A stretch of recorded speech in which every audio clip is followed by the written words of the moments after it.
Hello my dear student, welcome my YouTube channel. আজ আমি তোমাদেরকে বি ভার্বের ব্যবহার শেখাবো, কিভাবে বি ভার্ব দিয়ে সেন্টেন্স গঠন করা হয় সেটাও শেখাবো। সর্বপ্রথম মনে রাখতে হবে বি ভার্বগুলি হলো এম, ইজ, আর এবং ওয়াজ, ওয়ার। এম, ইজ, আর আমরা সবাই জানি এম, ইজ, আর বর্তমানকাল বা প্রেজেন্ট টেন্সে বসে, আর অতীতকালে বা পাস্ট টেন্সে ওয়াজ, ওয়ার বসে। এবার আমি সেন্টেন্সগুলো গঠন করছি। বি ভার্ব মানে হয়, সে হয় একজন ছাত্রী। She is a student. আচ্ছা, তারপর মহিলাটি হন একজন সেবিকা। The women is nurse. এখানে মহিলাটি হলো থার্ড পার্সনের সিঙ্গুলার বলে এখানে ইজ বসেছে। আর রক্ত হয় লাল, রক্তর ইংরেজি blood, blood is a red. ঈশ্বর হন মহান, ঈশ্বর এখানে একটি বোঝাচ্ছে, থার্ড পার্সন বোঝাচ্ছে বলে এখানে হেল্পিং ভার্ব ইজ হবে। God is a great. কলমগুলি হয় দামি। The pens are costly. এখানে কলমগুলি থার্ড পার্সনের প্লুরাল বোঝাচ্ছে বলেই এখানে আর বসেছে। The pens are costly. কুকুরগুলি হয় বিশ্বস্ত, বিশ্বস্তর ইংরেজি হলো faithful. The dogs are faithful. লোকটি হয় অন্ধ। The man is blind. বাঘটি হয় ক্ষুধার্ত। The tiger is hungry. আমি হয় মধ্যবিত্ত। এখানে আমি ফার্স্ট পার্সনের সিঙ্গুলার বলে আয়ের পরে অ্যাম বসলো। I am middle class.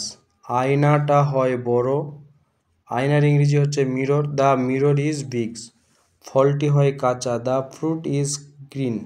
এখানে কাঁচা ফলের ইংরেজি গ্রিন হয়। ফলগুলো হয় পাকা। The fruits is ripe. রাইপের ইংরেজি হচ্ছে পাকা। তারা হয় চঞ্চল। দে আর তারা মানে থার্ড পার্সনের প্লুরাল বলেই দে আর রেস্টলেস। চঞ্চলের ইংরেজি হচ্ছে রেস্টলেস। ডিমগুলি হয় ডিম্বাকার। ডিম। The eggs are oval. রাস্তা হয় সরু। The road is narrow. দাঁতগুলি হয় ধারালো। The teeth are sharp. আমাদেরকে ইংরেজিতে কথা বলতে হলে অনেকগুলো বাংলা আস্তে আস্তে বর্জন করতে হবে। যেমন আই মানে কি আমি, কিন্তু আই মানে আমাদেরকে আই জানতে হবে। যেমন আমরা আগে ছাত্রছাত্রী বলতাম, এখন স্টুডেন্ট। স্টুডেন্ট মানে এখন মূর্খ, যারা পড়াশোনা করে না তারাও জানে যে স্টুডেন্ট মানে ওই যারা স্কুলে যায়।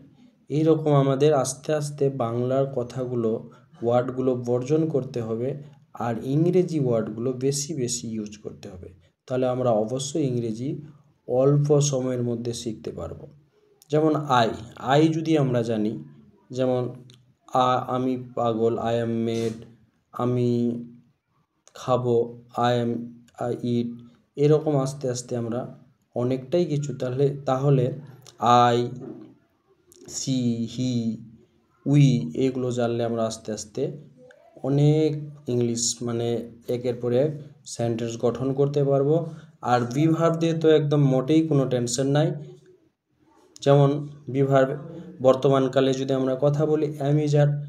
অ্যাম বসবে শুধু ফার্স্ট পার্সনের সিঙ্গুলারে, আর বসবে ফার্স্ট পার্সনের প্লুরালে, আর সেকেন্ড পার্সনের সিঙ্গুলার প্লুরাল দুটাই, আর থার্ড পার্সনের প্লুরালে।